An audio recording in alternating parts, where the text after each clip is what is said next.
بسم اللہ الرحمن الرحیم.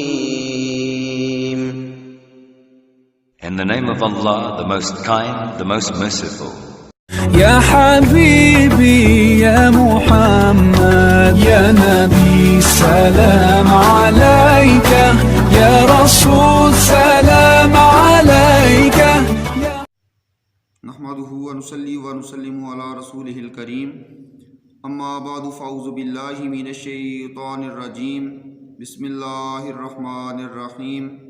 الصلاۃ والسلام علیک یا سیدی یا رسول اللہ وعلی آلک واصحابک یا سیدی یا حبیب اللہ. آج کی اس ویڈیو میں آپ ناخن کاٹنے کا سنت طریقہ سماعت فرمائیں گے. نبی صلی اللہ علیہ وآلہ وسلم نے اپنی مبارک زندگی میں جو کام کیے ہیں وہ ہمارے لیے سنت کا درجہ رکھتے ہیں. تو نبی صلی اللہ علیہ وسلم نے جس طریقہ کے مطابق پانی پیا، کھانا کھایا، اپنی زندگی بسر کی، تو نبی صلی اللہ علیہ وسلم کے امتیوں کو بھی یہی چاہیے کہ وہ آپ صلی اللہ علیہ وسلم کی اتباع و پیروی کرتے ہوئے سنتوں پر عمل کریں.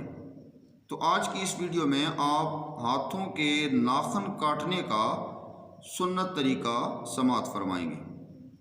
تو جب بھی ہم ناخن کاٹنا چاہیں تو ناخن کاٹنے سے پہلے بسم اللہ الرحمن الرحیم پڑھ لیں. اس کے بعد یہ جو ہمارا دایاں ہاتھ ہے، اس دائیں ہاتھ کی شہادت والی انگلی کا ناخن سب سے پہلے تراشنا ہے. اس کے بعد اس کے ساتھ والی دوسری انگلی ہے، اس کا ناخن کاٹنا ہے. اس کے بعد اس کے ساتھ والی انگلی ہے، اس کا ناخن کاٹنا ہے. اس کے بعد چوتھے نمبر پہ جو سب سے چھوٹی انگلی ہے، اس کا ناخن کاٹنا ہے. تو شہادت والی انگلی سے لے کر ترتیب سے 4 انگلیوں کے ناخن تراشنے ہیں. جب یہ 4 ناخن ہم کاٹ لیں، اس کے بعد بائیں ہاتھ پہ آ جانا ہے.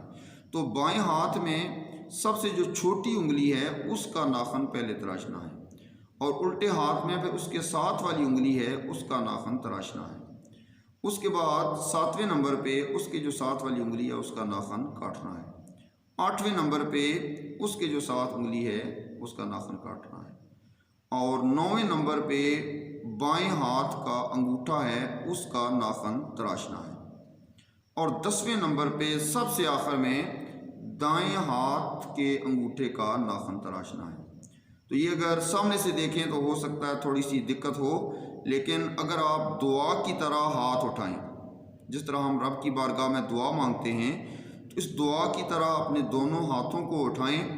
اور فرض کریں میں آپ کے سامنے اپنے ہاتھوں کو بند کرتا ہوں صرف آپ کو سمجھانے کے لیے. تو سب سے پہلے شہادت والی انگلی کا ناخن کاٹنا ہے، پھر اس کے ساتھ 2 نمبر پہ، پھر اس کے بعد 7 تیسری، پھر 4، اس کے بعد پھر 5، 6، 7، 8، 9ویں نمبر پہ بائیں ہاتھ کے انگوٹھے کا ناخن، اور 10ویں نمبر پہ سب سے آخر میں دائیں ہاتھ کے انگوٹھے کا ناخن تراشنا ہے. تو اگر ہم اس طرح ہاتھ رکھیں تو اس طرح سمجھ نہیں آئے گی. اگر ہم دعا کی طرح ہاتھ رب کی بارگاہ میں بلند کریں تو ہمارے سامنے جو انگلیاں آئیں گی، شہادت والی انگلی سے لے کر چھوٹی انگلی تک، اور اس کے بعد چھوٹی انگلی سے لے کر ترتیب سے انگوٹھے تک چلے جائیں. 9 ناخن کاٹ لیے، اور اس کے بعد سب سے آخر میں دائیں ہاتھ کے انگوٹھے کا ناخن تراشنا ہے. تو یہ ایک سنت طریقہ ہے.